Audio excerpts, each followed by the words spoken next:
Hi, welcome to Siri Siri channel. ಇವತ್ತು ನಾನು ನಿಮಗೆ ರಾಗಿ ರೊಟ್ಟಿ ಮಾಡೋದನ್ನು ಹೇಳ್ಕೊಡ್ತಾ ಇದ್ದೀನಿ.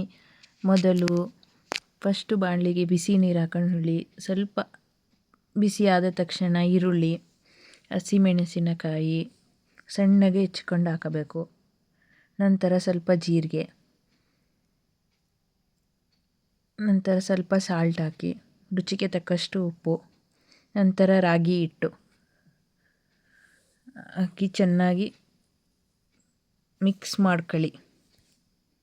ನೋಡಿ, ಈ ಥರ ಮಿಕ್ಸ್ ಮಾಡಬೇಕು. ಬಿಸಿ ನೀರಲ್ಲಿ ಹಾಕ್ಕೊಂಡು ಮಿಕ್ಸ್ ಮಾಡಿದ್ರೆ ತುಂಬ ಚೆನ್ನಾಗಿ ಬರುತ್ತೆ. ನೋಡಿ, ಈ ಥರ ಬರಬೇಕು ರಾಗಿ ರೊಟ್ಟಿ ತಟ್ಟಕ್ಕೆ. ನೋಡಿ, ಈಗ ನಾನು ಬಟರ್ ಪೇಪರ್ ಮೇಲೆ ನಾನೀಗ ರಾಗಿ ರೊಟ್ಟಿ ತಟ್ತಾ ಇದ್ದೀನಿ. ನೋಡಿ, ಈ ಥರ ನೀಟಾಗಿ ಬರುತ್ತೆ.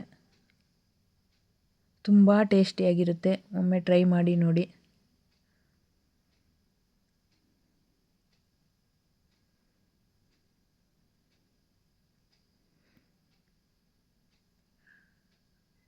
ನೋಡಿ, ಈ ಥರ ತೆಳ್ಳಗೆ ತಟ್ಕೋಬೇಕು.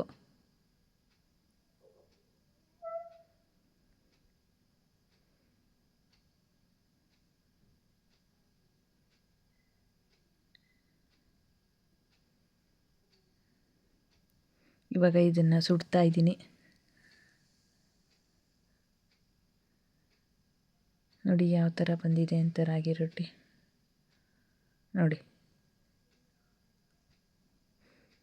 ಆರೋಗ್ಯಕ್ಕೂ ಒಳ್ಳೆಯದು. ಪ್ಲೈನ್ ರೊಟ್ಟಿನೂ ಮಾಡ್ಕೋಬೋದು, ಆದರೆ ಈರುಳ್ಳಿ, ಹಸಿಮೆಣಸಿನಕಾಯಿ, ಜೀರಿಗೆ ಹಾಕಿದ್ರೆ ತುಂಬ ಟೇಸ್ಟಿಯಾಗಿರುತ್ತೆ. ತುಂಬ ರುಚಿಕರವಾದ ರಾಗಿ ರೊಟ್ಟಿ. ಇಷ್ಟವಾದರೆ ಲೈಕ್ ಮಾಡಿ, ಸಬ್ಸ್ಕ್ರೈಬ್ ಮಾಡಿ.